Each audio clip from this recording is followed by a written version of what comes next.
Ladies and gentlemen, thank you for coming. I'm Carl Dambacker. I'm the founder, co-founder of Gold Rush News. On behalf of our sponsors, Blue Mountain Mineral, NeuroBoy, TC Fax, we'd like to welcome you. Let's start off with the flag salute, and then we'll get right into it, all right? Please join me with Carl leading the flag. Salute.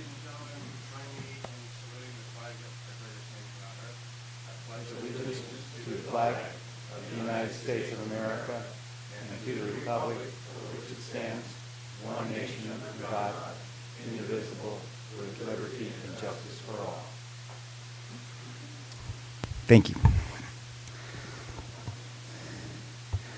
Again, I'm Carl Dambacker. I'd like to welcome you to Save Our Source, Spend on Storage, our second in the series of SOS. Save Our Source is based on the need of recognizing what we have and how we need to preserve that. Spend on Storage is what we're going to be confronting on the November 4th election. This is probably one of the most important campaign periods in my lifetime, in ours, because if we don't make the right decisions November 4th, Tuolumne County needs to have strong leadership. So what I'd like to do now is look at the panelists. I'm going to start off with introducing Carl Rutherford. He is our supervisor of the 5th District. Melinda Fleming, second panelist. She's executive director of TUD. Tom Trott like a horse, general manager, Twain Harte Community Services. Great. Thank you for being here, everybody. Give yourself a big hand, everybody, for making it down here. I appreciate it. So now I'd like to turn this over to, and then we have our timer, Jerry. Jerry, say hi to everybody. Hi, everybody. Jerry's going to be running the lights. You need to pay attention to your lights. As a candidate, you need to pay attention to the time limits that Carl's going to go over with you. I think that's about it. We're going to try and stay on schedule if we could, please. And that's it. Carl? Sure. Thank you, Carl. There's an echo in here. First of all, I think you all ought to be commended in coming out. The candidates for throwing their name in the hat. It's not easy to run for office, public office, and it's certainly it's a challenge to serve, and you all ought to be very proud of yourselves, and we ought to be very thankful for that. Also, for all the people that are here as observers, you're to be commended as well. Civic interest is very important to government, and understanding the candidates, understanding the issues, and then voting intelligently is very important to the governmental process. So thank you all for being here. Before I get into the forum rules, I'd like to read an email from one of the candidates, Delbert Rotelli. He sent this earlier today. He says, I will be unable to attend candidates night due to a slight blood condition that requires temporary treatment. Anyone who has a question about TUD may call me at home, and I have his phone number if anybody wants it. I'll read it now, but you can get it from me later. 532-5617. That's 532-5617. I will be out Monday campaigning door to door. Again, I am sorry I could not meet with you tonight. Hope to hear from you. Thank you, Delbert. So we're sorry that Delbert couldn't be here. We do have 10 candidates here, 5 for each of the races. There are 2 races for TUD board. One is a race for a 2-year seat, and the other is a race for 2 4-year seats. So there are 3 seats up for election, 1 2-year seat and 1 4-year seat. Our first 5 candidates are competing for the 2-year seat. Our last 5 candidates are competing for the 2 4-year seats, and we will do them in that order. Forum rules. The forum will be run in accordance with the following rules. The presentation will be conducted in a professional and polite manner. Deviation from this rule could result in a candidate being removed from the forum. This would be at the discretion of the debate moderator. 2, each candidate will be allowed a 2-minute opening statement. You will individually get introduced. You'll go to the podium. You'll be given 2 minutes for an opening statement. Then each candidate will be allowed 2 minutes to answer each question. We will rotate who asks the questions with each candidate. Each candidate will get 3 questions. The first question will come from the panelists. The second question will come from the audience, and we will have a roving mic. And the third question will come from our fishbowl, which are questions that have been given to the organizers of the event Again, you will get 2 minutes to answer each question. At the end, after we have asked questions of all the candidates, in the reverse order by race, that is, by the competitive race for the seats, but in the reverse order, you will be given 2 minutes to close. So the first person that comes up to get interviewed will be the last person that gets to make their closing comments, okay? And each person will get 2 minutes for a closing statement at the end. Timing will be with a 3-light system: green light, yellow for 30 seconds remaining, and red when the time is up. When you see the red light, please end that sentence, and that's the end of your comments, your answers. Candidates will not be allowed to attack or impugn other candidates. The purpose of this forum is to explore the ideas each candidate has in becoming a board member and how they plan to affect operations of TUD. Do any of the candidates have any questions about the rules of engagement? Okay, then we'll start. I am the first questioner, and my first... Part? Jerry, do you have anything you need to say? The green light will go on when you're into a 1 minute. At a minute and a half, the yellow light, which also signifies you have 30 seconds left. In exactly 2 minutes, the red light goes on and you will stop. Or we'll stand up and clap like crazy. Okay, okay. So we have a little audience participation going there. Okay, anybody before we get started? Okay, the first candidate for the 2-year term seat is Mr. Michael Cummings. And Michael, I'm going to ask you to pick a number. In all fairness, I have 4 questions and I have 4 candidates that I'm going to ask. So pick a 1-digit whole number between 1 and 4. 3. Okay. My question to you is, one of the greatest responsibilities that you will have in the early days of your officeship, should you be elected, will be to select a new general manager at TUD. Would you please tell us what you think are the important attributes that you will be looking for in that selection process if you are elected, and what you think is important to that selection process? Well, I believe the general manager should be someone who's well experienced in the same type of business that TUD operates. First of all, they need to have, I believe, a college degree that gives them the ability to be able to think and on a large capacity scale. They have experience in a background that gives them in areas of finance where they can look at the books and see where the discrepancies are, where they need to balance the books, where the debts are, how they're going to raise funds to cover those debts. And then they need to also know the technical areas. They need to know how water flows. They need to know how the water is transported through the ditches, through the rivers, through the canals, and through water and well sources.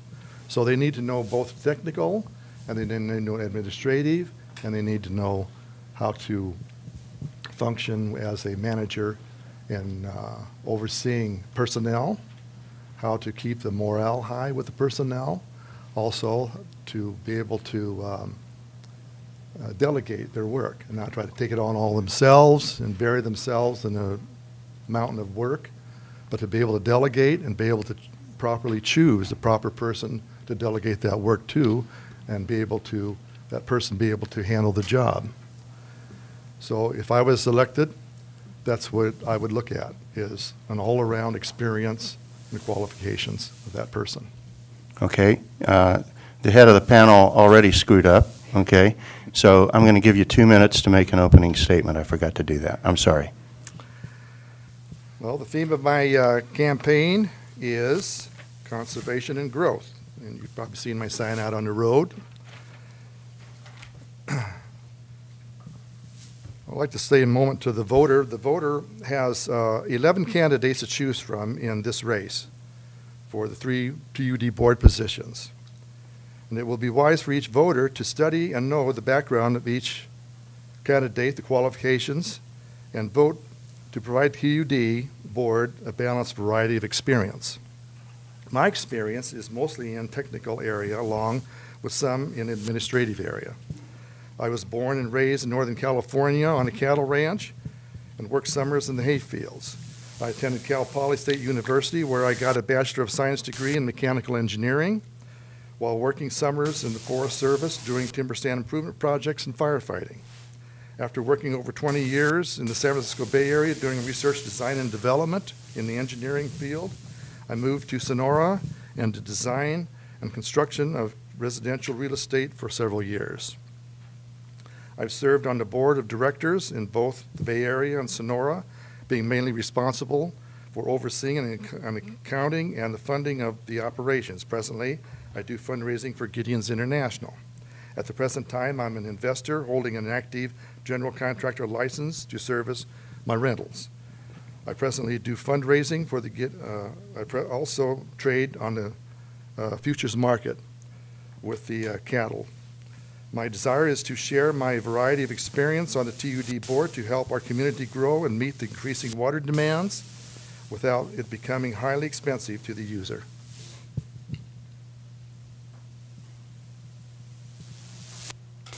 Okay. Do we have a question from the audience?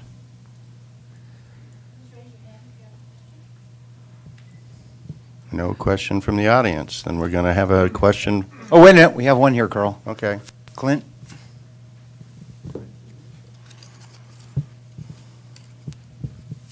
I'm reading your paper that you were supplied in the back, and you said TUD must grow to meet future demands. How would you want to grow TUD?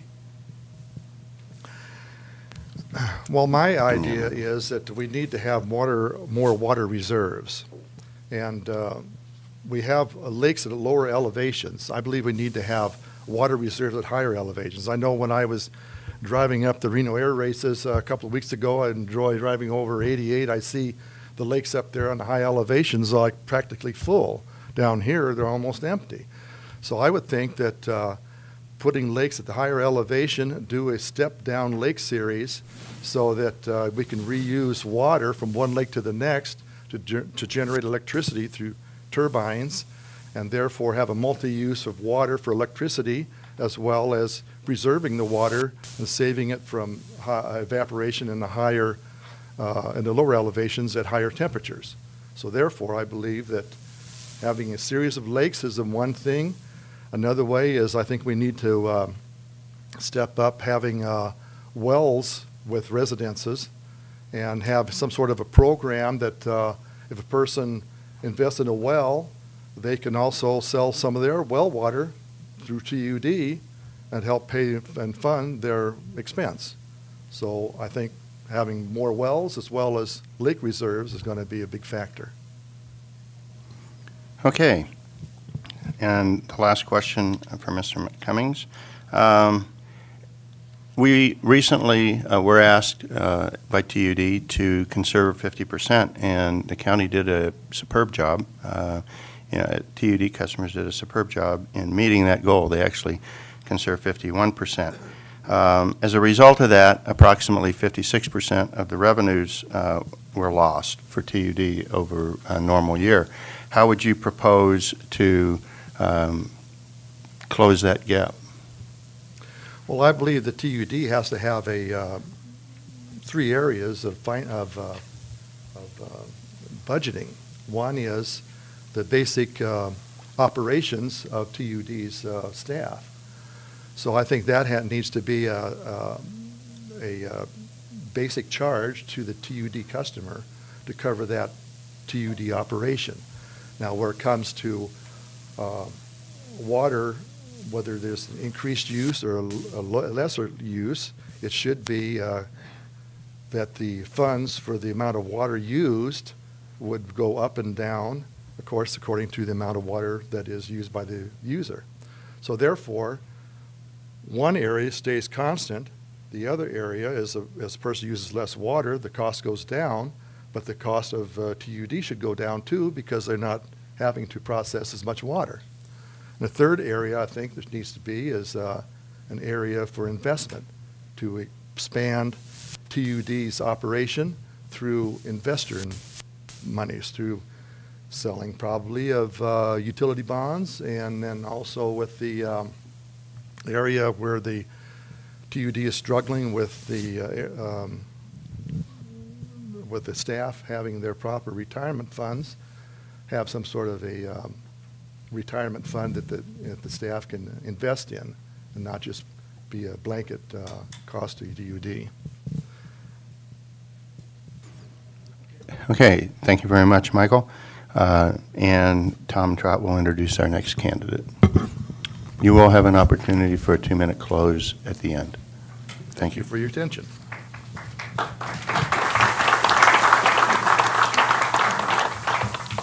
All right, the next 2-year candidate is Mr. David Evans. And Mr. Evans, why don't you start with your 2-minute opening statement? I'll try.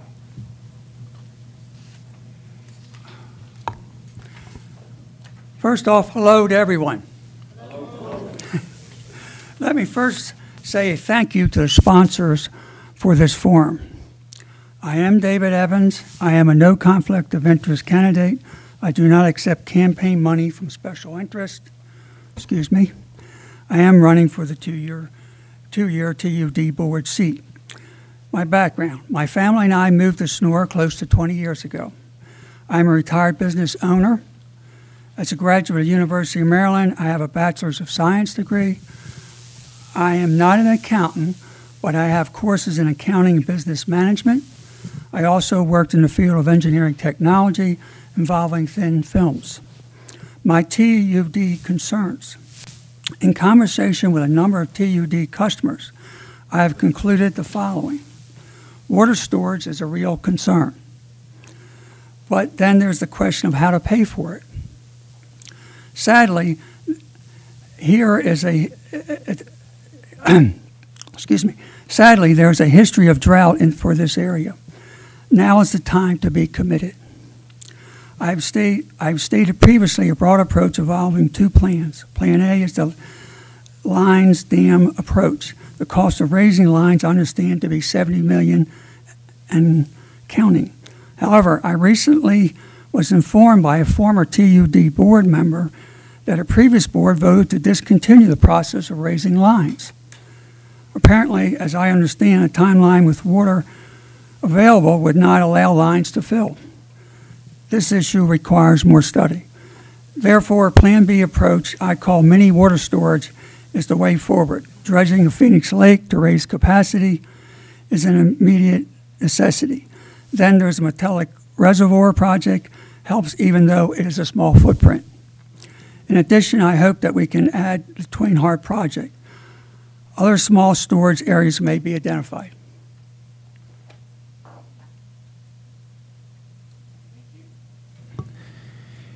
The next question is, in your opinion, what is the board's role in planning for long-term water supply reliability, and how do you envision your role in that process? Well, as a member of the board, I think it's necessary to do first a long-term plan. It is my understanding that the existing long-term plan has ceased. So I think a first step would be to gather the other board members' thoughts as to what the long-term plan should be and how they can financially move forward with that long-term plan. Secondly, I think that the board will need to be very careful in who it selects as the general manager. And I believe it should be somebody with both business, finance, and some engineering background. So those 2 things together, I think, is what I would work on or want to work on as a new board member.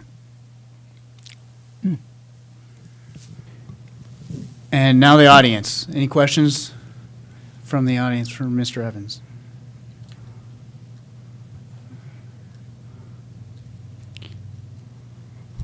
Okay. Don't make me do the Jeopardy theme.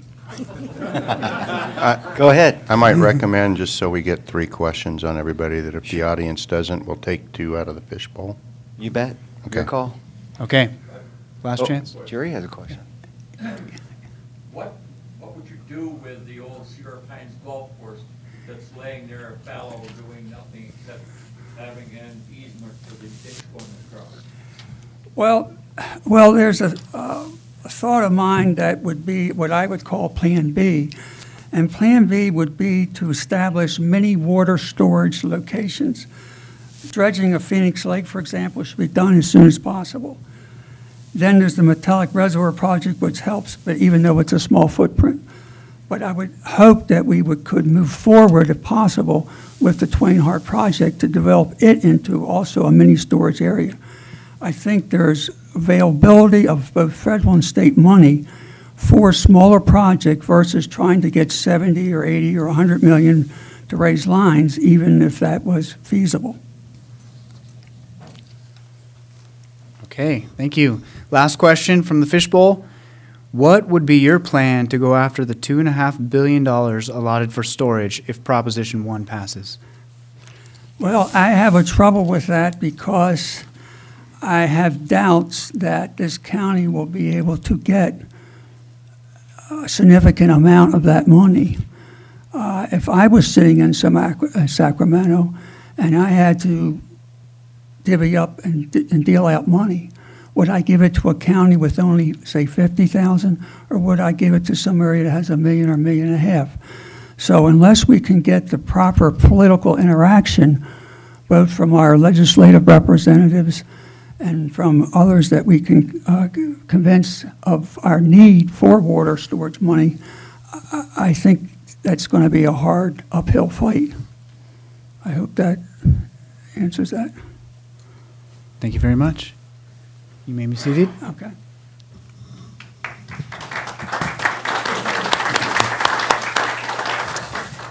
Candidate number 3, Daryl Kittner.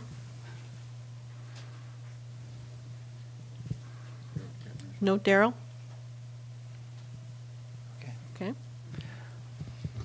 Guess you got off easy. Well, I did. Okay. Candidate number 4 is Ron Koff. Ron? Oh, there you are.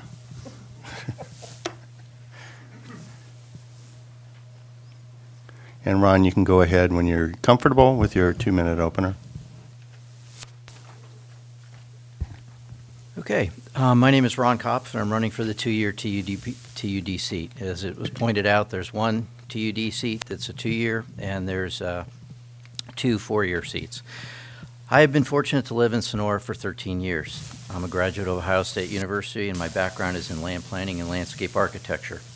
I have more than 30 years' experience working with local stakeholders, government agencies, consultants, community leaders, and the business community to identify and resolve planning issues and entitlement issues, working with viable solutions.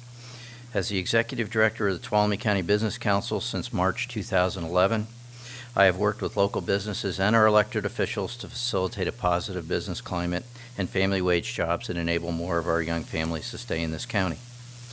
This is my first time running for an elected office, but I have served on numerous committees and nonprofit boards since I've been here. I currently serve on the TUD Public Advisory Committee, the County Planning Committee, the Sonora BIA Board, the Visitors Bureau Board, and as a City of Sonora representative on the Airport Land Use Commission. The big issues that I think we need to work on with TUD are we need to develop an adequate and sustainable water supply. We don't have a lot of water rights here, if any, depending on who you talk to. We need viable water solutions that will require the county and all water districts to collaborate.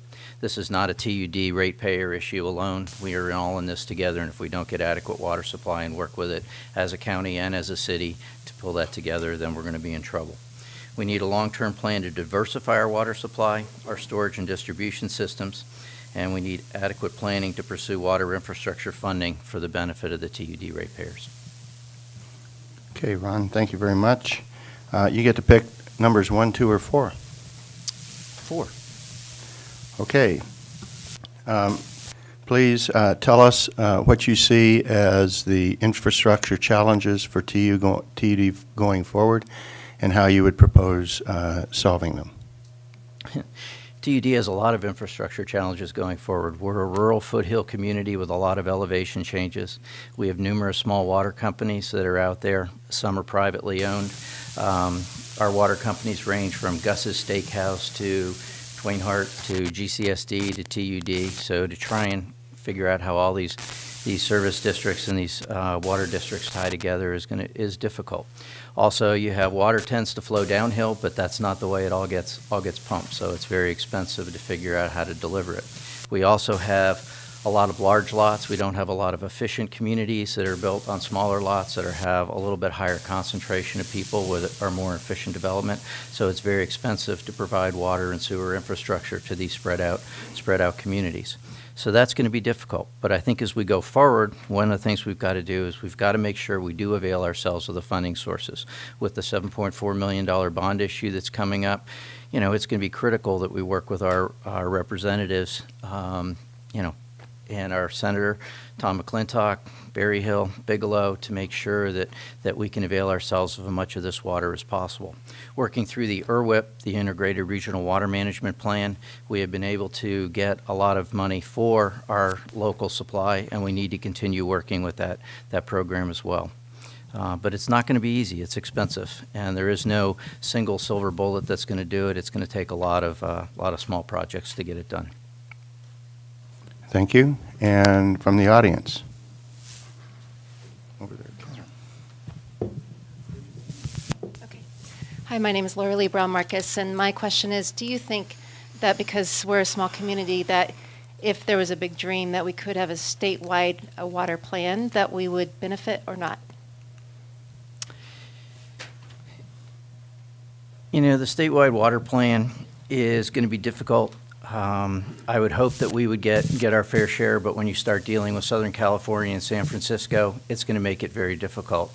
A lot of our politicians, their votes tend to go towards that area. When you look at the bond issue, that if it does pass, the $2.7 billion that's allocated for water infrastructure storage of that bond, it's already written that most of that money is going to go to 2 storage reservoirs, one north of us and one south of us. But there are going to be pieces of that infrastructure money that we can get a hold of. With the groundwater monitoring plan, I think that's going to impact the valley areas, and it doesn't impact us right now, but now that it's put in place, I think it very well could impact us down the road. When we've seen some of these water quality issues, it all starts out small and then it slowly grows and gets bigger. We're an area of watershed that provides water to San Francisco and Southern California, and I think that some of our Southern California neighbors and also San Francisco have a real responsibility to help us manage that watershed a lot better so that there is additional water sources for us all to share in. Okay, thanks, Ron. And the last question, I'd like to have the answer to this. When the numbers don't match and expenses are higher than revenue, what do you propose to do? That is the million dollar question, and everybody always says don't raise rates and you can't raise rates. And in the past, TUD hasn't raised rates very much. They've kept them flat, and unfortunately, some of the previous boards, what they did do is they used developer revenues that were paid on the permit fees to offset the operating expenses, and that kept the rates flat. And then all of a sudden they had to do these big rate increases at the end to try and play catch up. I think what we have to do is we have to operate that TUD as efficiently as possible. We've got to make it run like a business, but at the end of the day, if we need to do an increase, it needs to be small nominal increases that address it as we move along so that we don't get hit with a big increase down the road. Okay, thank you. Okay. We're done. All right.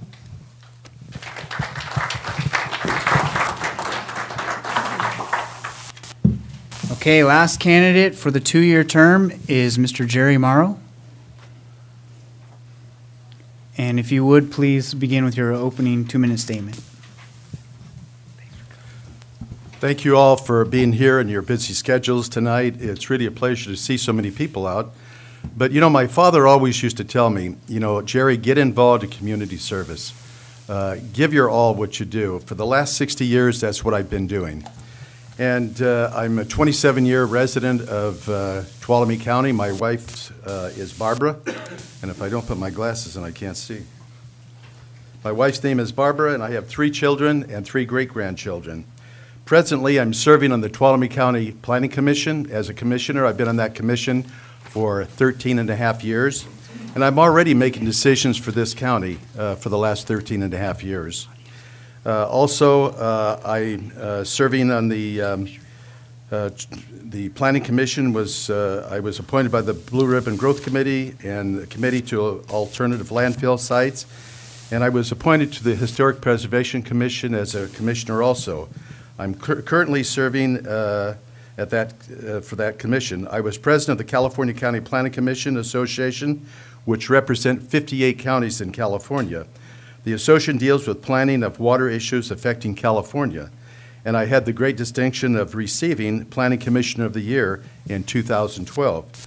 I was elected to the Sierra Village Water Board as a director in 1997, and I bring a lot of experiences from that water board, even though it was a very small water board, but we made decisions, and some of the decisions that we made, we was running out of water, and our tanks was leaking, our pipes was leaking, and we got together as a committee and decided to go ahead and build a new tank and replace some of those water leaks that we had. And it was a little bit of money that we had spent, but it had to be done, and the ratepayers agreed with us.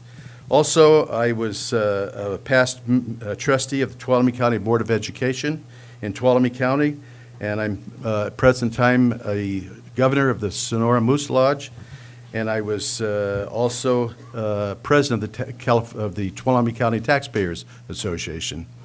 Thank you. Okay, thank you. The next question, sorry you don't get to pick a number. I'm going to give you the same question because it's an important one. Yeah, 1. There you go. Good job.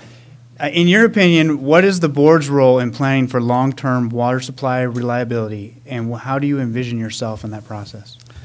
Good question. Right now, you know, we don't have a water plan in Tuolumne County for TUD board. We have actually, 5 years ago, there was a plan that was initiated for the TUD directors, and they never really fell through with that particular water plan. We need a water plan for the next 20 or 30 years. And if we don't have that plan, where are we going to do? And at our Planning Commission meetings, every time that we get a development that comes before us, I usually ask, where are we going to get our water? How much water do we have available for industrial, commercial, and residential? And the question that I always get from their board is, well, we're going to be out of water in 2035. And so with any long plan that we have, we don't have a plan. So my suggestion is, as soon as, if I'm elected, I would ask to go on a board and to make sure with the other commissioners or other directors to make sure that we have a plan for our water needs in the next 20 or 30 years. So that's my question on that. Okay, thank you. Does anyone from the audience have a question? Yes, sir.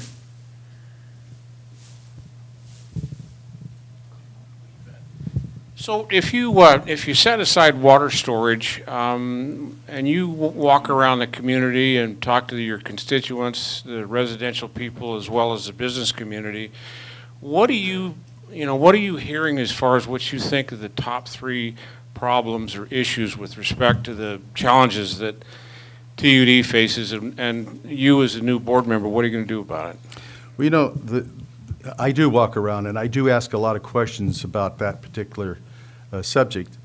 What are we going to do, you know, as far as our water needs? I think the most important part, when all of us conserved as much as we did, we conserved 50% of our conservation. And we ended up being $1 million short because everybody decided to conserve. And I think the most pressing thing that I would like to see now is there's PG&E and management is negotiating to bring more water into Pinecrest. And that could be done this summer. PG&E could suspend power and generate it at Spring Gap Powerhouse, and that would allow more water into Pinecrest, and then we can take that water in Pinecrest and put it into Lyons Reservoir, and that would give us a good opportunity to have maybe 2 or 3 acre feet or 200 or 2,000 acre feet of water for our storage. And that would solve the problem right away if we have, and we know that we're going to be at another drought. So that would take care of that particular end of it, I think. That's a water storage need. Yes, it is. What other issues do you hear in the community besides water storage and need for more capacity? You know, that's, we have Phoenix Lake, and there's sometimes they talk about Phoenix Lake because we have a restoration plan that's going to happen in Phoenix Lake. And there's so much sediment that comes into that lake right now. We have at least probably 460 sediment that comes into that cubic feet. And if it was dredged, we could probably pick up maybe 350 acre feet of water. But it has to be dredged. And where does the money come from? And we'll know by the 31st of this month if we get a $3 million grant from that preservation. So I think that's a good feasibility that'll happen during that time. Thank you. Last question from the fishbowl. How many TUD meetings have you attended? I have probably spent maybe 3 to 4 meetings at TUD. The reason that I decided to get in and run for the board is because there was so much controversy about people not getting the water issues that they wanted. And I think that particular reason that I decided to get involved because of TUD running for that board, because what they did, they asked us to go ahead and conserve, and we did. You know, my lawns dried up. We took buckets in our shower for more water that we would not usually use. And I think that when we heard that TUD said, well, there's enough water that we have to conserve 50%. Well, we really didn't have to, because I don't think they really told us the truth. That's my opinion. And so I felt that I needed to get involved and run for the board, and I have many experiences, and I think of all the candidates that's running for the 2-year, I have more experiences on different boards, and I'm making those decisions already. Thank you. Thank you very much.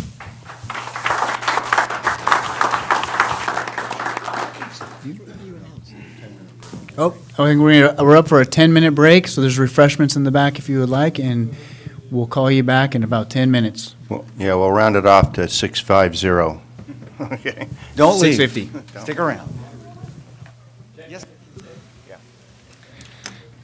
Now we're going to listen to our 4-year term candidates. The first one, David Axelrod. If you'll start with your 2-minute platform statement, please. I'd be happy to, thank you. I'm David L. Axelrod. I'm running for TUD board, 4-year term. And first I want to say hello. Thank you. Thank you all for coming. And I want to thank the Gold Rush News for putting this all together.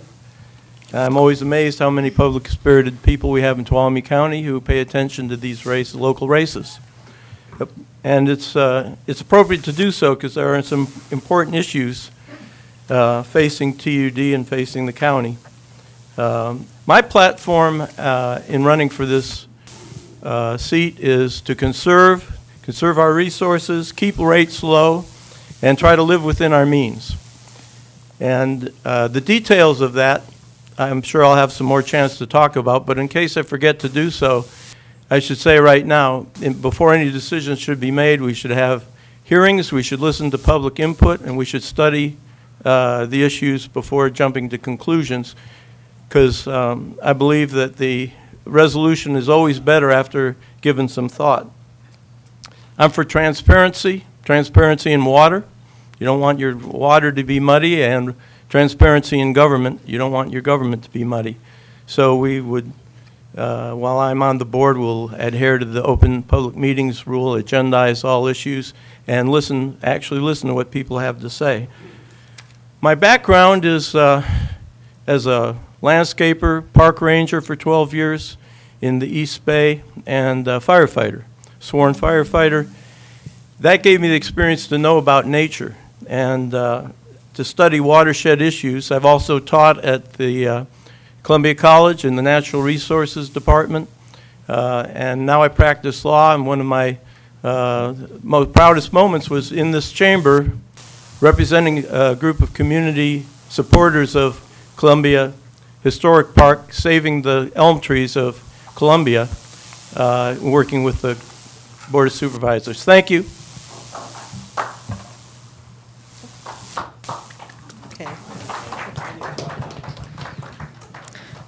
For For your first question, in the most recent issue of the TUD newsletter, General Manager Seja said water supply is an investment that we can no longer ignore. How would you address the need for water supply investment? Well, there's two sides to that coin. One is the water supply and the other is the investment. The water supply we need, the investment requires financing. And so first off, I would try to live within our means and exercise existing revenues. We do have revenue sources. We have myself as one, and I'll declare that. I have no conflicts of interest except I am a ratepayer. Maybe that's why I want to keep rates low. But I also can identify with other ratepayers, some of them on fixed income, and it's difficult to pay. That's why I would reward conservation. We have the issue of what do you do about declining revenues because of conservation. We should have a sliding scale. For those who conserve, they should get the benefit of their conservation, and then we have more resource to deal with. We can also, to finish answering your question, we can also seek grants. I don't think we've been persistent and aggressive enough in seeking grants that might be out there or even creating some funding through our political leaders, because we need some help up here.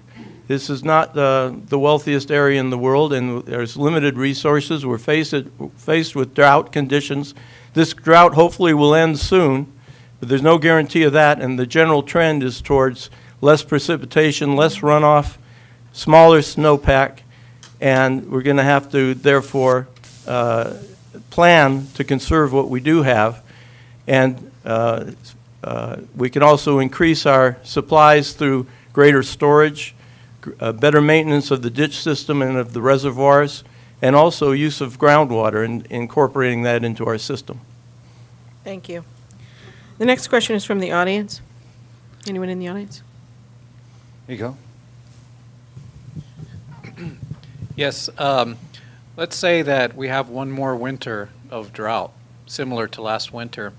As a TUD board member, what are you going to suggest that TUD's immediate actions are going to be for supplying water for all the ratepayers next year? Well, as I've prefaced my answer by saying that's a hypothetical question, but it's not an outlandish possibility given what happened the last season. And so far this season, we haven't had much precipitation.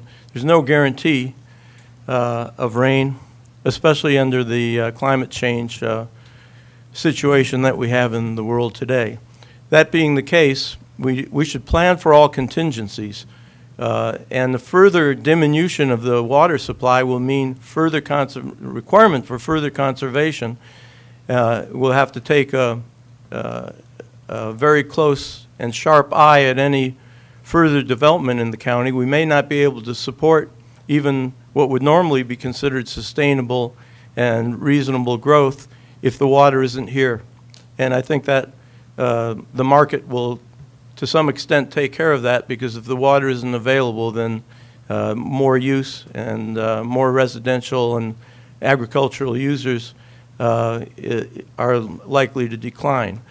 On the other hand, we have our existing base of agricultural and residential users that need water.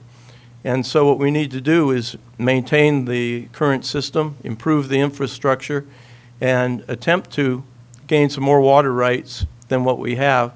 And that might require some greater investment. As I say, my priority is to keep rates low, but in an emergency, we'll do what is necessary to keep ourselves alive and get the necessary water that we need to maintain our lifestyle while conserving drastically what we use, and also maintaining the infrastructure so that there isn't wastage and there's less leakage in the pipes and in the ditches. Thank you. Question, oh, I'm sorry. We're still taking more from Mr. Axelrod, you were a former park ranger and firefighter, so you know very well that an increase, cutting down of more trees would really add to the water source here in our community. What could you do to encourage the Forest Service to be more forthcoming with their cutting down trees for more water storage? Thank you for that question. I'm glad you asked that question because it came up earlier and I wasn't able to address it at a previous forum. And I'll say this with all due respect, when I have a question that is prefaced by the comment, you know very well that, I'm going to listen very carefully to the words that come after that and see if that's true. And unfortunately, in this case, I don't agree with the premise. I thought it was absurd to say that trees deplete or diminish the watershed. Just the opposite is true. And I wrote a thesis on watershed rehabilitation, which ended up being published by the National Park Service and UC Press, in which I said and followed the literature in the field in explaining how we can upgrade watersheds by restoring vegetation. Now there may be, I just read recently that there's a salvage cut going to happen in the rimfire area. That's good, because those are dead trees anyway. But in general, vegetation and forests are what maintain and establish our watershed. And certainly, yes, they use water, but they keep water from just running off without, if we clear cut. And I would remind those who live in the Sonora area, maybe you can recall when that Sunrise Hills development went in, they clear cut all the oaks, thinking that they're going to build a lot of houses. And that was a foolhardy approach, because what happened was the very next rainy season, we had flooding in Sonora, and the mud was flowing. I could see it from my backyard. Mud was flowing out of that hill in streams and rivers, and it's the only time I've ever seen Washington Street and the back street there by Stage 3 fill up with water. You couldn't even cross. It was like a flash flood. And that's what's caused by clear cutting. Okay, since we took two from the audience, we're not going to take one from the fishbowl. Okay, thank you. Thank you. Yep. Thank you. Okay, our next candidate, again for the 4-year terms, is Patrick Congdon. And Patrick, when you're comfortable, you can do your 2-minute intro. Thank you. Good evening, everybody. I wanted to expand. Thank you. I wanted to expand on 3 of the issues that I brought up and are contained within the ballot as it relates to me. And those 3 are public involvement, groundwater, and agricultural production. As far as the public goes, one of the reasons why I'm running is based on a number of comments that I have received over the last couple of years related to the public's view of TUD and of the issue of not being able to be present or being able to have much of a say when it comes to issues that affect everybody. So issues like setting rate scales, like making decisions on issues that impact the staff or impact ratepayers related to the staff, those issues they feel are not being addressed openly with the public. And so what I would like to see is far more public involvement. One of the things that I would like to see is a standing committee, a citizens advisory committee made up of various ratepayers that would help TUD in the decision-making process. We talked a little bit about groundwater earlier. Although there are many people that feel that groundwater isn't an issue in this county right now, what I worry about is in relation to what happened years ago when we started looking at water rights. And I think that we have to stay ahead of the game. We have to be aware of how groundwater legislation will impact us here, and we can't just sit back and wait for it to come, because it is going to come eventually. And the last thing is I want to be able to provide enough water to small and large-scale agricultural producers in the county, because as we go forward, locally grown foods, especially in severe drought periods, are going to be the future for communities like ours. Okay, thank you very much. You get to pick a number 1 or 2. 2. Okay.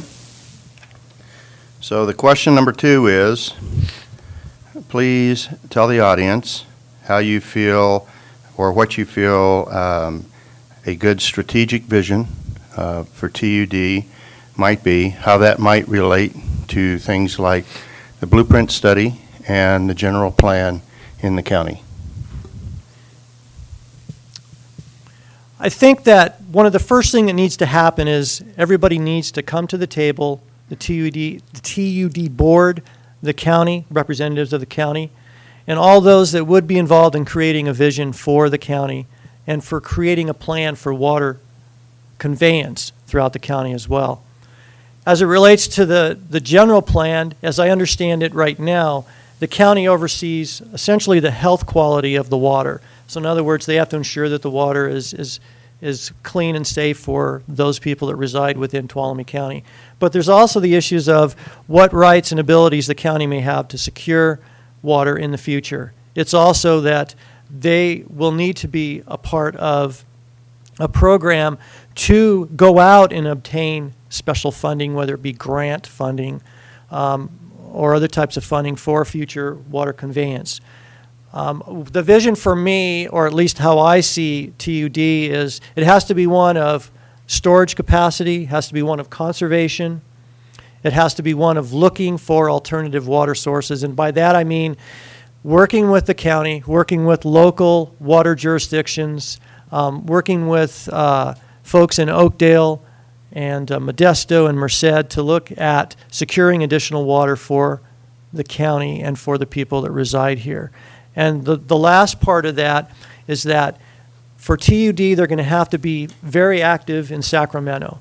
And it's just not the politics here in this county, it is spending time in Sacramento to get to know those people that are on the water committees that could impact this community. Okay, Patrick, thank you very much. We'll go to the audience for a question. One question. Here we go.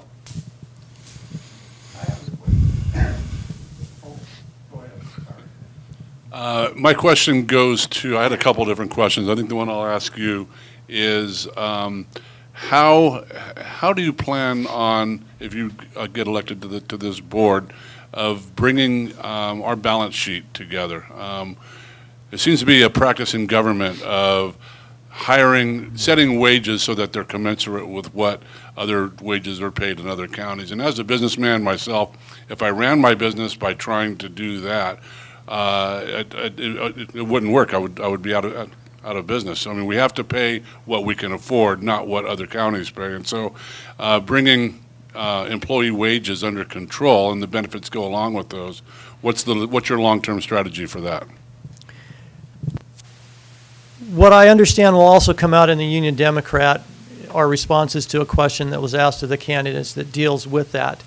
What I am proposing to do is to go back through the salaries and pension for all employees at TUD, current, and also what's proposed for future openings at TUD, and evaluate those.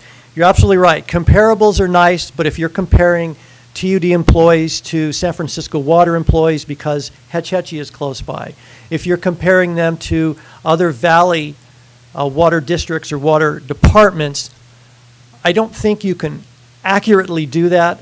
I've been in government, or I worked in government for over 34 years. I've seen where that's been looked upon as the way to do comparables. It doesn't work. You have to really do the comparables within your community, as close to your community as you can. Calaveras County, Stanislaus County. And I think you're really going to have to look at that from the standpoint of we definitely have to evaluate what those current and future rates are. Now, as I understand it, one of the issues right now, City of San Jose, they're trying to go back and look at pensions that have already been guaranteed. There was a lower court ruling that said that you couldn't because that was a contractual obligation or agreement, and you really can't go there, but the City of San Jose is pursuing that through alternative legal actions. The other thing is I'm going to advocate somewhat of a privatization of TUD, and I think there are areas, I don't have all the details right now, but I've looked at the budget, I've looked at staffing, and I think you can. A lot of people don't agree with privatization. I've been involved in it in government. It can work, and I think it's something that absolutely needs to be looked at for TUD. Okay, thank you, Patrick. And the fishbowl question. I know there's some people out there that are interested in your answer to this. Should landlords be responsible for their tenants' water bills? My response to that, at the last gathering we had was that I think that TUD should not involve itself in landlord and tenant relations.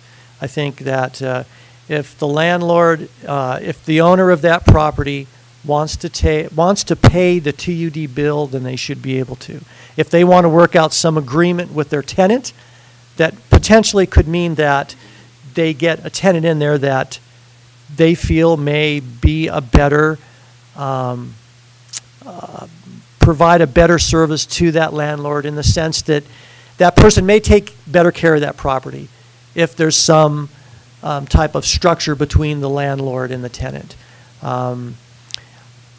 So to answer the question, I don't think TUD or TUD should be involved in making decisions on a tenant-landlord relationship. I think that's the landlord's responsibility, and it should be their right to do whatever they feel is necessary. Okay, thank you very much.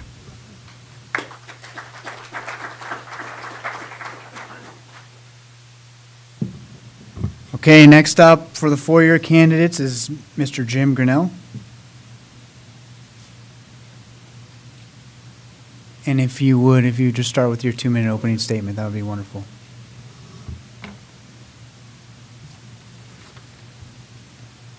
Good evening. I hope you've seen my homemade, hand-painted red, white, and blue signs, Grinnell TUD, and I hope you feel that I'm a conservative guy. I'm not soliciting or accepting any campaign money, nada. I'm a veteran.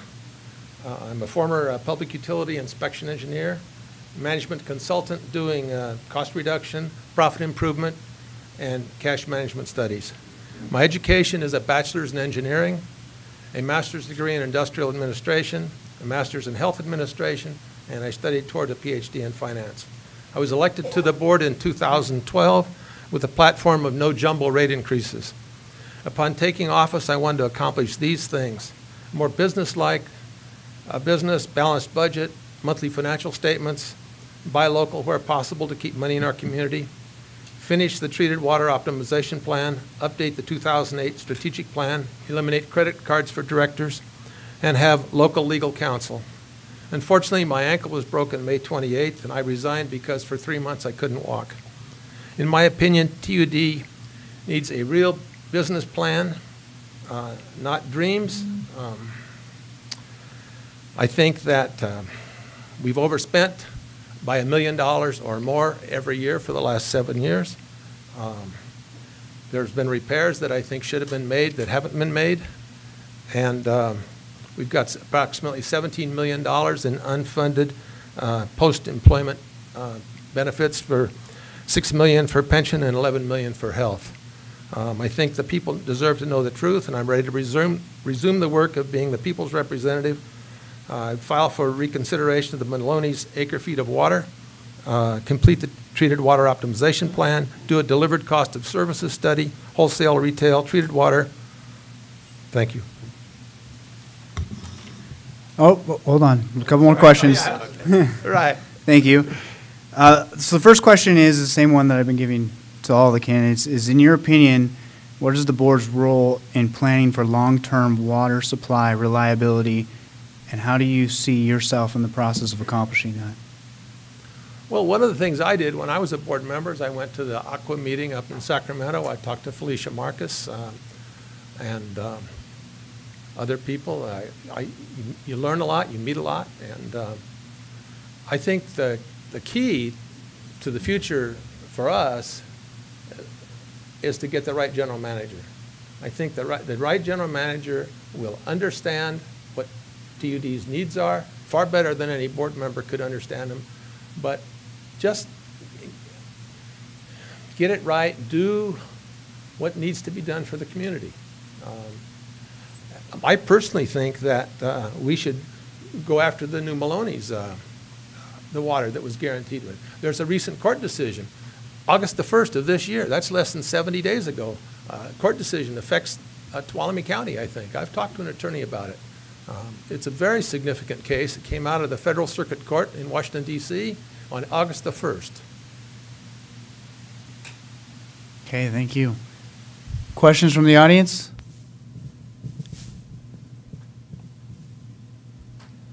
Sure, I have one. We used to seed clouds. Was that feasible? It seemed like we didn't have droughts back in those days. We did a lot of cloud seeding. And everywhere I look nowadays, a bunch of clouds. And is that feasible to seed the clouds?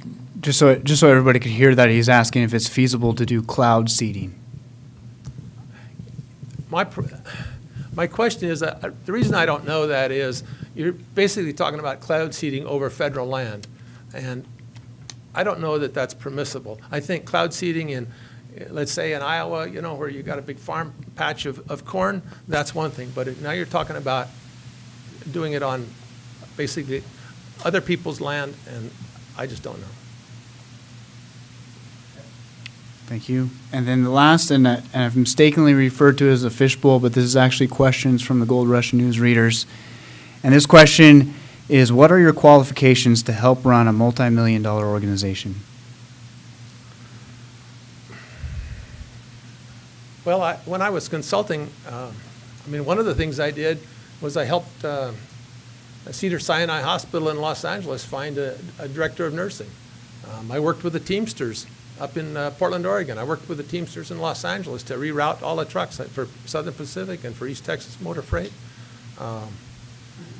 Those are all multi-billion-dollar corporations. Pacific Motor Trucking was a subsidiary of Southern Pacific at the time. It's not hard. I used to wear a Brooks Brothers suit with, you know, a three-piece vest and all that. And I was out, I rode around with the truck drivers, you know, and just get with it. Find it out. Do what's necessary. Thank you for your consideration. Thank you.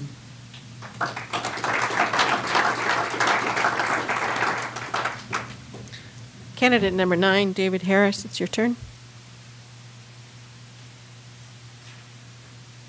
You have 2 minutes for your opening statement.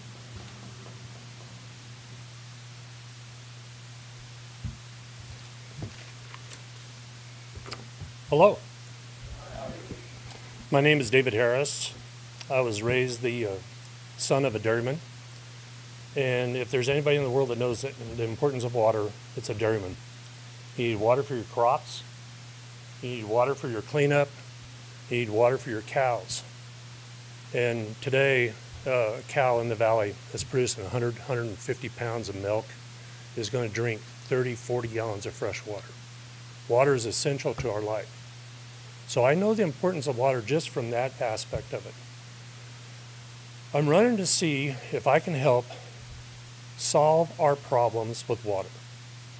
I see our problems as being storage. We receive 25,000 acre feet from PG&E on a yearly basis.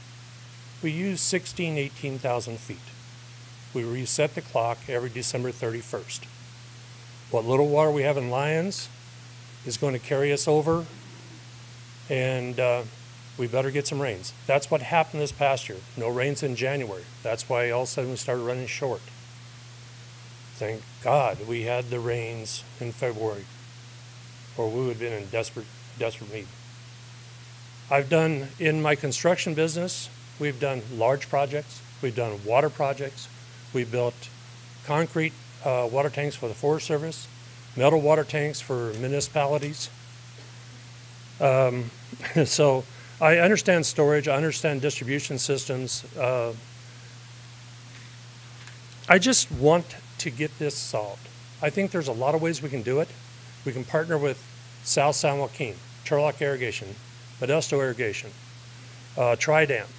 We got leakage in the ditch system, and that's going to help recharge the groundwater. We need to get a credit for that instead of considering it a loss. Thank you. Thank you. Your first question? Yes, ma'am. In the annual financial report from this June for TUD, auditors remark that the decision made by the board to leave vacant the district engineer position, and with the upcoming retirement of Mr. Sheza, the current general manager, there will be a significant impact on the organizational efficiency of TUD. Looking forward at potential projects, the prospect of continued drought, Can TUD afford to lose any efficiency? Absolutely not. With us losing Tom, there's a brain drain going on over there, a real serious one. And the new board's biggest decision the next couple of years for sure is going to be to pick a general manager. The person's got to come in and hit it hard. And he's going to be involved along with the board in laying the groundwork for the next 20, 30 years. This is a really crucial time period. I hope this year was just a wake-up call and we go back to some normal rains so we get a little reset. But if we don't, we're going to have to look hard and deep at all avenues to better serve the community and keep from dewatering the county. So, hiring just a general manager doesn't stop there. We're going to have to hire some brain power behind that, and so a lot of tough decisions to be made in the coming months. Question from the audience?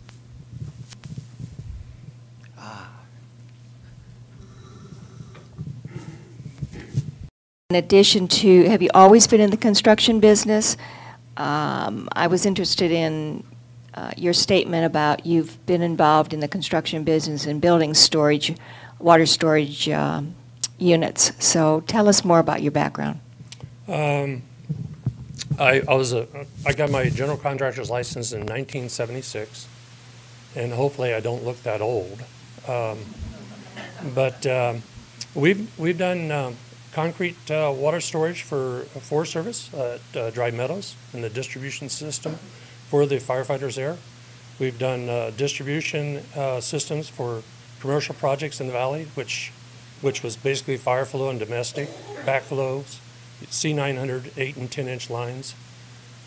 We did all the fire flow for Tony Benitez after he purchased the old town as standard and brought fire flow down from the ponds up on the hill there that SBI has. We've also manufactured steel tanks, bead blasting them, lining them with approved coatings at the time, epoxy paints. We've done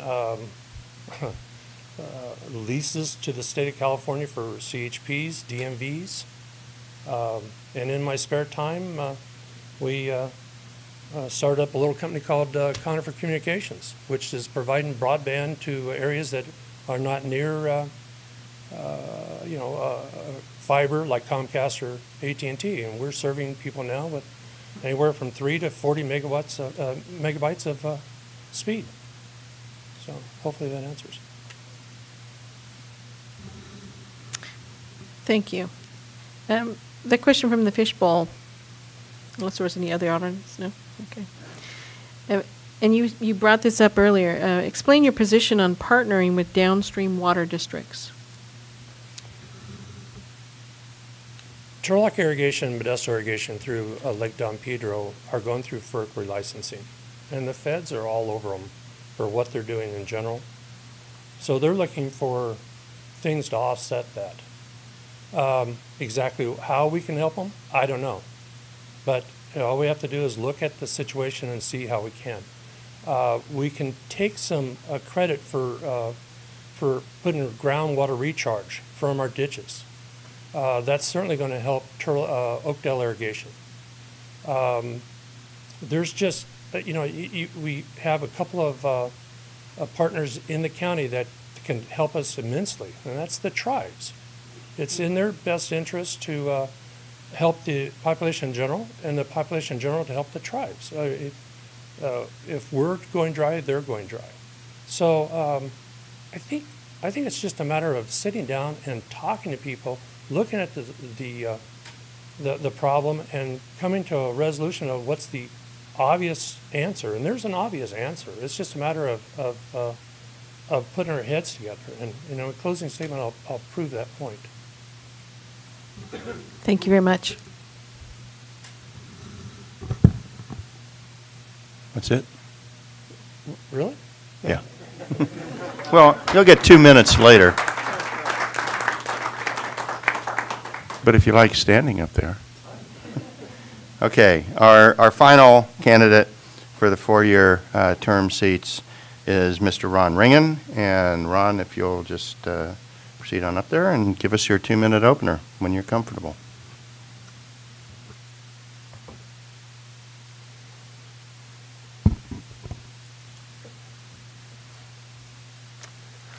Okay, good evening, everyone. My name is Ron Ringen. With 11 candidates for just 3 seats on the TUD board, there has been an overabundance of talk just recently about what should or should not be done at or by TUD to improve our county's water issues. Some of the suggestions you've heard make sense, and some have been, well, let's just say over the top. Talk's cheap, especially when provided at the 11th hour before an election. Anyone who knows me or has observed me over the past several years at TUD meetings knows that I don't just talk. I'm a man about taking action, real action.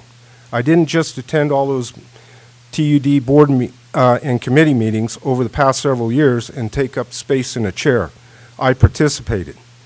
Many of the suggestions, comments, and insights that I voiced during those many meetings I attended over the years were actually acted on and became policy or influenced the final decision that was at hand.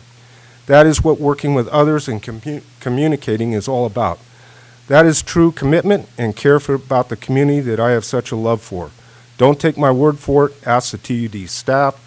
Look at the past recordings on the TUD Granicus system, or read through the past minutes of all the various meetings. There you will see Ron Ringen advocating for the TUD ratepayer and Tuolumne County community time and time again. This community cannot have a robust economy, provide any kind of development for future growth, or sustain any kind of healthy agriculture activity without adequate water, period. That's why I'm asking for your vote tonight to continue the process to identify and implement the solutions to our county's water woes. Vote for real action, not talk. Ringen's right for TUD. Thank you. Okay, Ron, thank you very much. By process of elimination, you got question number 1, which is what I'd like you to do is explain what you think TUD needs to be doing now and in the very near future to position themselves to best compete for the funding that will become available should Proposition 1 pass and the water bond become a reality starting January 1st? Well, that's really a loaded question. There's a whole myriad of things that TUD needs to be doing. Some of them are in process, and some of them are yet to get into process. First of all, what we need to be doing is trying to grasp at the low-hanging fruit. Let's do everything that is within our reach that we can afford to do now. And those would be, of course, like the dredging out of Phoenix Lake, the Phoenix Lake restoration, which is hopefully going to be coming through for the most part with grants through the IRWINT program. And then also we should be planning for and getting to the reservoir up behind Sierra Pines Golf Course as soon as possible, because without that we have no safety water source if the flume or the main ditch goes down. And then we need to look at slowing the water down coming through Tuolumne County. We should be able to sequester it in various places along the ditch system like they used to do in the past years. And then, of course, we need to be looking for partners. Senior rights water partners that we can negotiate deals with in order to purchase the water that we need. It's not going to happen overnight. This is really going to be a long, drawn-out process, but we need to just keep plugging along and get after it. Audience.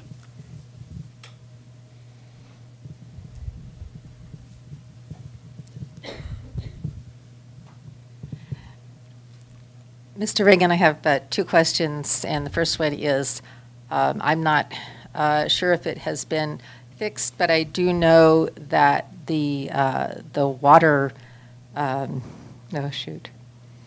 I forgot the name of it.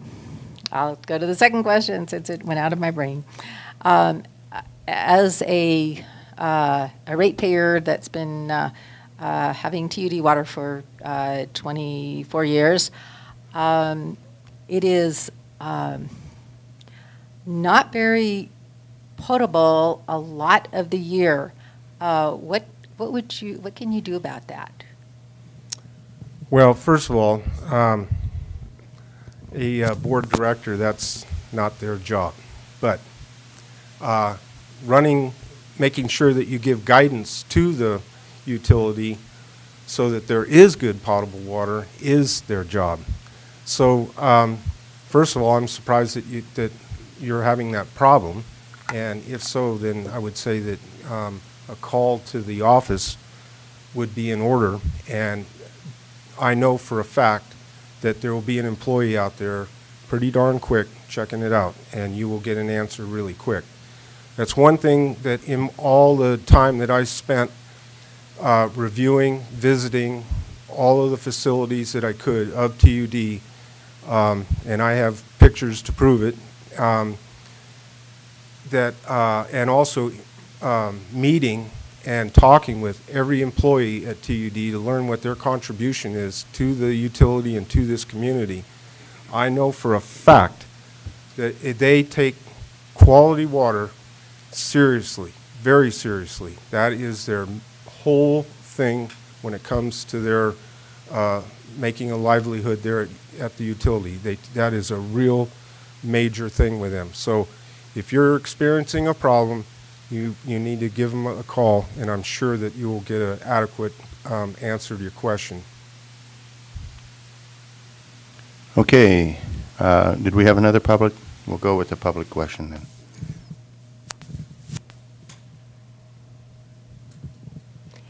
When you talk about sequestering water along the ditch so that it doesn't just run off, could you elaborate on that? Like what does that look like? Well, in the past, there was many, and I'm talking back around the turn of the century and earlier, and maybe even a little bit after the turn of the century, and that would be 1900. They knew that the water was, finite, and it was only going to be basically running for a certain amount of time during the year. And it would start to get, at the end of the year, if they didn't have enough in whatever reservoir they had at that time, which I think was only Pinecrest until maybe the 40s or 50s, I can't remember exactly. But whatever the case is, they used to have ponds and various other areas that they could capture that water and hold it for use as the season went into late summer and fall. And I think that really our ag business up here is really getting beat up, because every time there's a shortage, a water shortage, they are the first ones that get cut off. And actually, they were the first ones that used to use the water from the ditches. They were the first actual users. I mean, sure, it was for gold mining and all that, but agriculture has always been one of the prime users of it. So I think, too, maybe that should be a discussion between the board as to how the ag folks can be helped to sequester that water on their property also, so that maybe they're not constantly in this bind, especially the tree growers. I mean, how do you follow an orchard? You do it once. Thank you. Thank you. Okay, Ron, thank you very much. We're going to go to the candidates' closing statements. As I said in the opening, the candidates will make their closing statements again by the competitive race, and they'll do it in the reverse order that they took questions. So I'll turn it over to Melinda. So our first candidate up will be candidate number 5, which is Jerry Morrow. You have 2 minutes.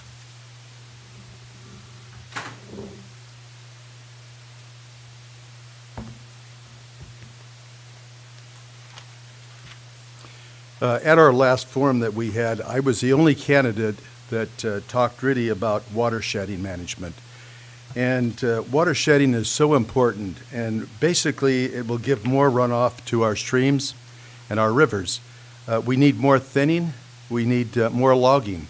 That will create more water for our reservoirs, and also it'll create jobs into this county. So that's really important, and I hopefully that that can be done for water shedding. And if I am elected, I will look into that and set a committee up to look at water shedding. From treatment plants to pumping stations and storage tanks and pipelines that deliver our water were built decades ago. TUD storage tanks are old, and the condition of 61% of these tanks are currently below standards. The system must be updated and repaired. We need more storage to Phoenix Lake and need to look at dredging. If we dredge, the water supply will be increased by about 300 acre-feet of water. Also, as far as our wastewater reclamation, we only have one reservoir, which is quartz, and that's for our wastewater, and we need another reservoir for wastewater reclamation. Now, we haven't had too much, as most everybody's aware, of our rainfall, but when we have our really wet years, we need another like quartz reservoir. I would form a committee to look into infrastructure, and I would look for grants from the state and federal government, and would bring in grant writers that are experienced in water issues. And hopefully that you may vote for me in November, and I thank you again for being here tonight. Thank you. Number 4, Ron Koff. You have 2 minutes.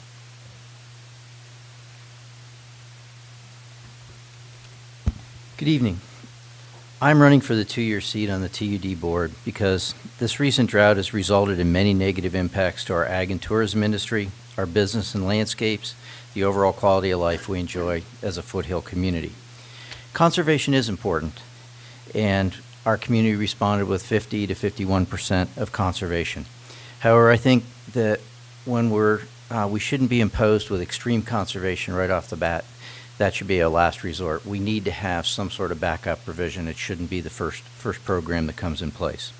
Developing an adequate and sustainable water supply is critical for Tuolumne County residents and businesses, and a large part of our economy is based on tourism and agriculture, and these were 2 of the most heavily impacted areas with the current drought. Our climate is changing, and we're in a prolonged drought cycle. With a decreased snowpack, TUD needs a long-term plan to diversify our supply, storage, and distribution options. There are no easy or inexpensive solutions to this, and our short and long-term water issues will require that TUD work closely with county, city, and other water agencies. TUD's long-term water and sewer infrastructure needs to be addressed in the revised county general plan. It needs to tie in with the blueprint, and it needs to correspond with the way we're going with future planning in the county. Funding is always an issue, and TUD needs to continue to take an active role in our county and other water agencies to secure grant funding and available funding under the current drought, IRWIP, and the $7.4 billion water bond. The general manager is going to be a huge issue to pick up, and that's something that's going to take a main focus. An adequate water supply and distribution is critical for our quality of life and economic vitality. There's a lot of work to do, and I feel my planning and business background is well suited to work with TUD and the other agencies to find this. I will appreciate your vote on November 4th. Thank you.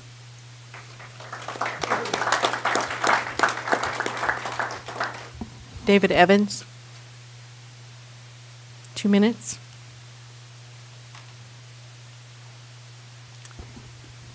I would like to first express my commitment to the voters. I want to represent TU customers, the ratepayers. As a no conflict of interest candidate, I do not have some special interest group or individual behind the scenes dictating a certain TUD direction. I wish to add that I do not accept special interest campaign money. TUD is moving forward with some of the mini water storage for our short-term need, but I think we need to add additional mini storage to diversify our water sources and for future need. In addition, this effort may well help with firefighting by having additional water locations. And I'd like to add, I think both federal and state grants would be more available for the mini storage effort than it would be for a multi-million-dollar raising of limestone, but I could be wrong. As a community, we need to work together. The TUD board must work together to solve problems. The board must also interact and respect TUD staff professionals. But just as important, community must not only be heard, but their concerns must be addressed. Thank you for this opportunity.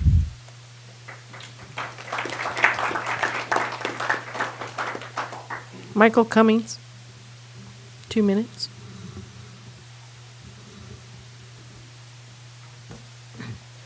Well, again, I'm Michael Cummings, candidate for the 2-year position on the TUD Board of Directors. The theme of my campaign, as I had mentioned, is conservation and growth.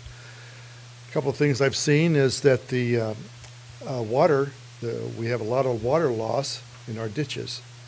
I've seen where we lose up to as much as 1/3 of our water as this flows through these ditches that were built back in the gold rush era, and due to water being lost through the soil absorption as well as evaporation. Also, we have our shallow lakes with a broad surface. Half of the a half inch of water can be lost in a day just through in a hot day through evaporation. So ways to conserve water are to improve our current lake storages by dredging them deeper for more storage and less loss of water to evaporation. Upgrade many of the ditches to pipelines to cut down on water loss. Train customers how to conserve, including the use of gray water for household irrigation, and have higher rates for water hogs. TUD must grow to meet the future demands for water, especially as the weather climate produces less snowpack and rainfall in the future. One way is to build, in conjunction with PG&E, more deep lake storage of water at higher elevations, and therefore cut down on evaporation. So funding TUD expansion can be done with investor capital. Utility bonds, annuity programs can be done to fund these improvements. Therefore, I would appreciate your vote and bring a better balance to the TUD board. Thank you.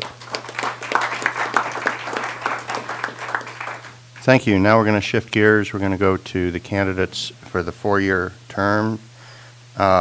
First candidate, Ron Ringen. 2 minutes, Ron.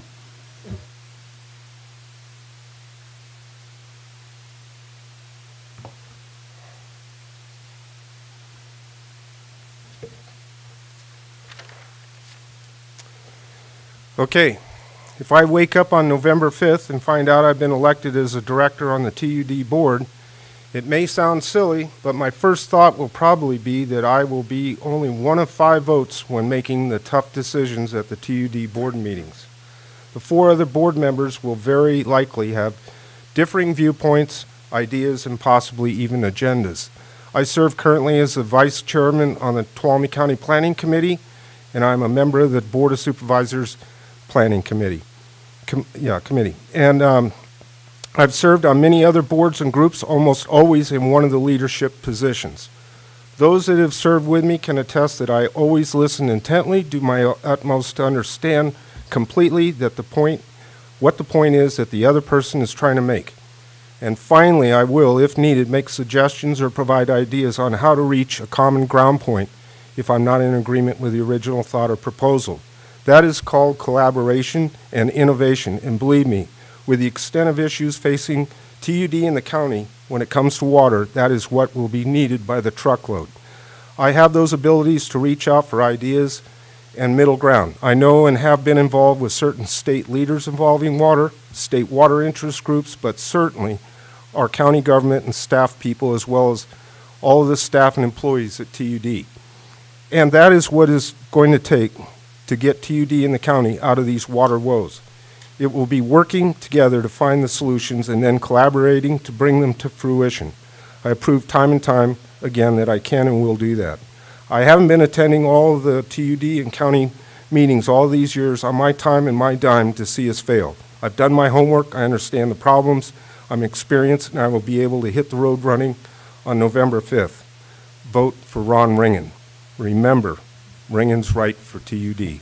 Thank you.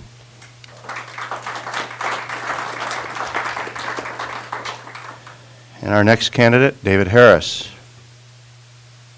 Also 2 minutes.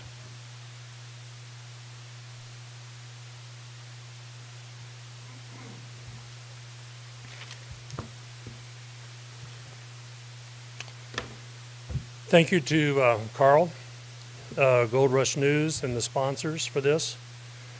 Anybody that knows me knows that after a good 8-hour day, I have a coffee break, and then I go back for another 4 to 8 hours. I put in the time every day, and I'll put in the time to solve this problem. At the last candidates night that the chamber put on, I heard time and time again about thinking outside the box. Nobody knows how to think outside the box better than an innovator and an inventor.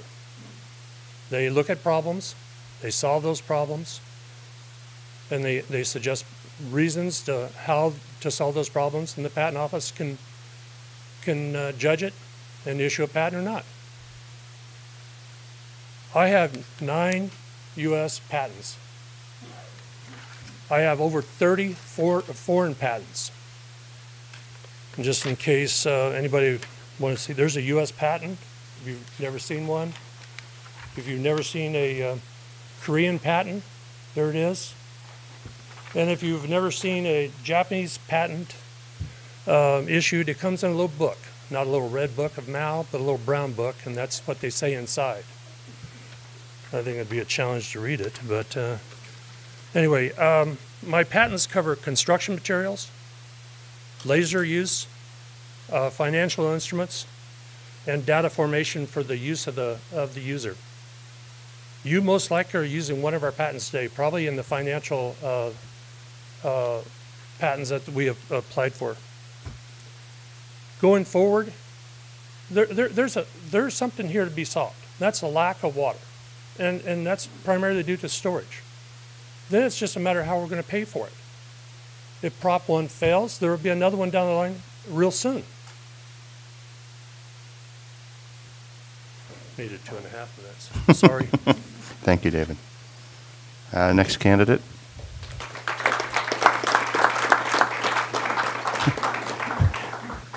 Next candidate, Jim Grinnell. Also 2 minutes.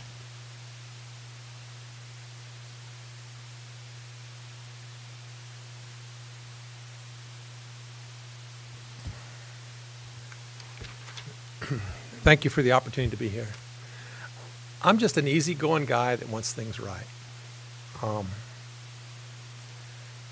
When I got on the TUD board, I found there was a lot of, let's say, talk and opposition to high connection fees, particularly over on Parrott's Ferry Road and 49. And so I read the government code. The government code, specifically section 66013, defines what a capacity fee is and defines what a connection fee is. And consequently, I filed a Freedom of Information Act with TUD and found that for the last 10 years they hadn't been doing a capacity fee. And a capacity fee requires segregation of the funds, and a capacity fee requires a public report to the people.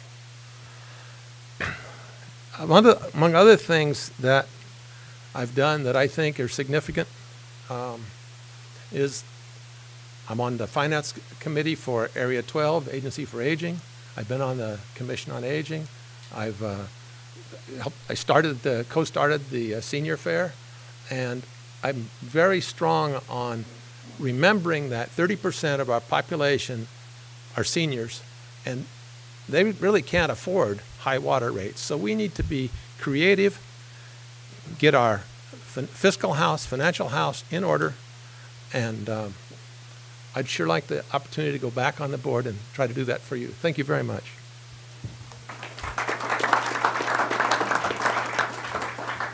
And Patrick Congdon, again, 2 minutes.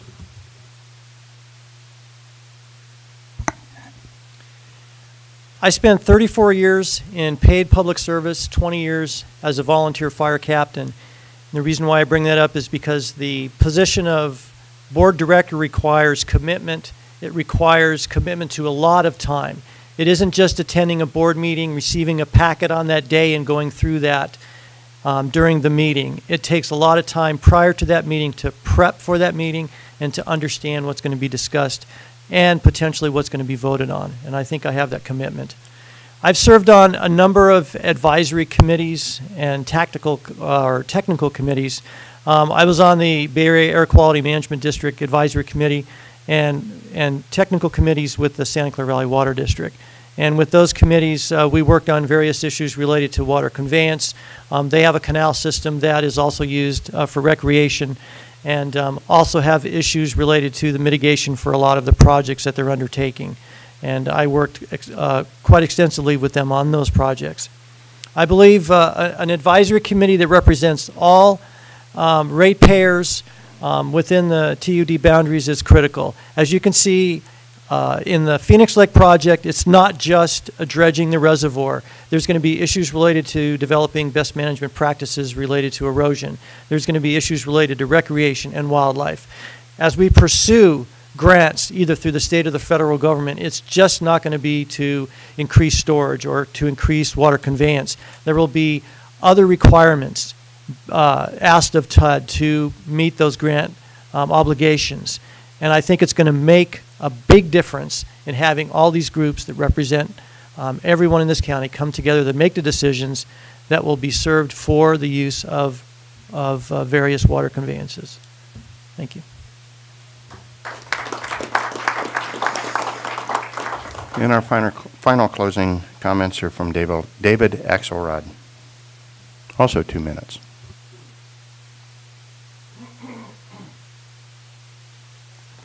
Thank you, everybody. I'm David Axelrod, running for TUD, of course, as everyone is. And I do agree with a lot of what's being said. If I spoke on every topic and issue that's come up tonight and is very important, my head would probably explode, so I will touch on some of the more important points that I have time for.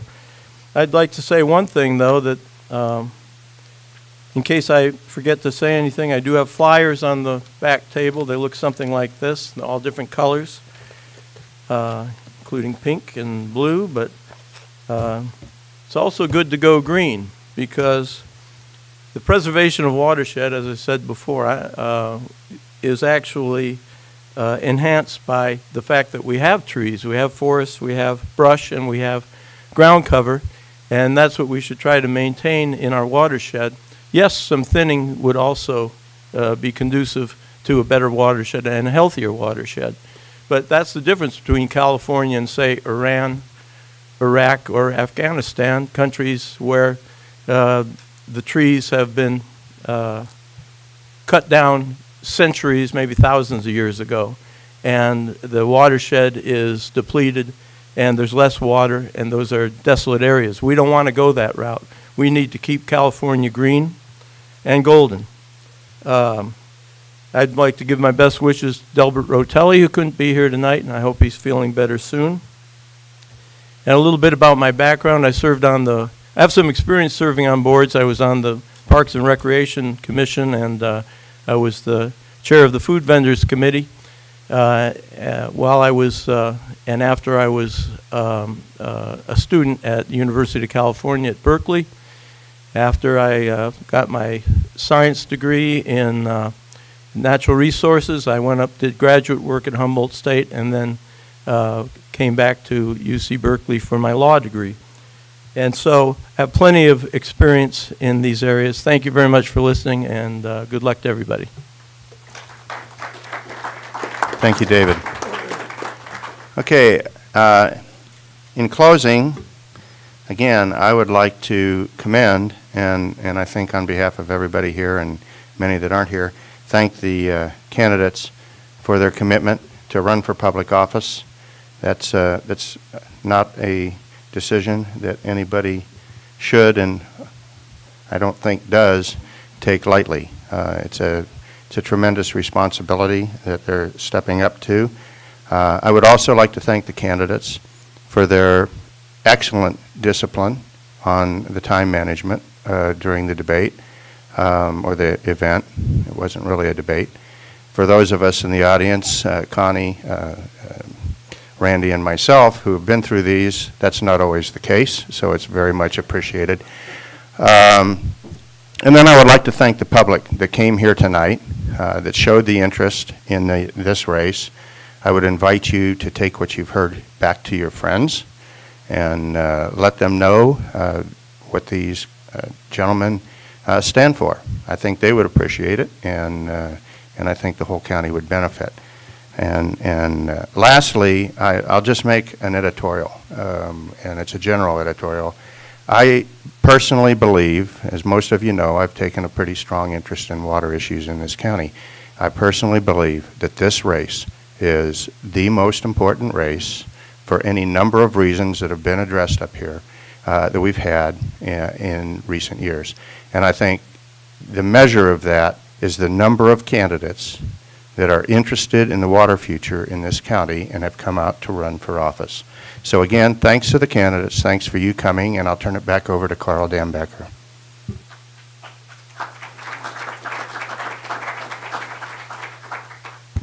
Real quick, I know we're going to make it on time, but I'd like to thank you for joining us this evening. Be sure to study your notes and cast your vote on November the 4th. You have some little program things you hopefully made notes on.